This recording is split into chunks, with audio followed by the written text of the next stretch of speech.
জাকাতের টাকা মা বাবা ভাই বোনকে দেওয়া যাবে কিনা? আমরা অনেকেই আছি জাকাতের টাকা আমাদের আত্মীয় স্বজনকে দিতে চাই, অবশ্যই সেটা দিতে পারবেন, তবে কাদেরকে দিতে পারবেন না এবং কাদেরকে দিবেন এটা আল্লাহ তাআলা বলেই দিয়েছেন।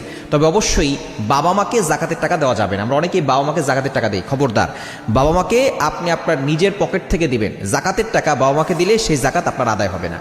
এখন কোনো বোন যদি এমন হয়, সে ছোট বোন, বাবা মারা গেছে, সে ভাইয়ের অধীনস্থ আছে, যদি এরকম ছোট বোন থাকে তাহলে তাকেও জাকাতের টাকা দিলে আদায় হবে না। হ্যাঁ, বোনের বিয়ে হয়ে গেছে, এখন তারা অসহায় অবস্থায় আছে, ভাই অসহায় অবস্থায় আছে, আপন ভাই এবং আপন বোনকে যদি সে অধীনস্থ না হয় তাহলে আপনি তাকে জাকাতের টাকা দিতে পারবেন। তবে অবশ্যই এখানে সতর্ক থাকতে হবে, ভাই এবং বোনকে আপনি বলবেন না যে আমি জাকাতের টাকা দিচ্ছি, তাহলে হয়তো তারা নিজেকে ছোট মনে করতে পারে। এজন্য আপনি মনে মনে নিয়ত করবেন যে জাকাতের টাকা দিচ্ছি। যদি তারা অসহায় হয়, হ্যাঁ অনেক ভাই আছে ধনী মানুষ, তাদেরকে আপনি জাকাত দিতে পারবেন না। নিসাব পরিমাণ মালের মালিক হলে তাদেরকে জাকাত দেওয়া যাবে না। অর্থাৎ বাবা মা যারা আছে তাদেরকে জাকাত দেওয়া যাবে না। অর্থাৎ আপনার উপরে যারা আছে, দাদা দাদি যারা আছে, তাদেরকে জাকাত দিতে পারবে না। নিচে আপনার ছেলে, এরপরে তার সন্তান অর্থাৎ আপনার নাতি, তাদেরকে জাকাত দেওয়া যাবে না। উপরের জাকাত দেওয়া যাবে না, নিচেও জাকাত দেওয়া যাবে না।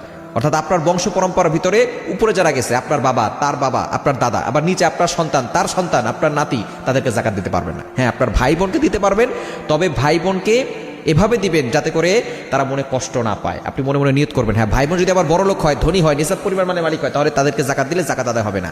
ভাই বোন যদি অসহায় হয়, গরিব হয়, তাহলে আপনি তাদেরকে জাকাতের টাকা দিতে পারবেন, এই জাকাত আপনার আদায় হবে ইনশাআল্লাহ।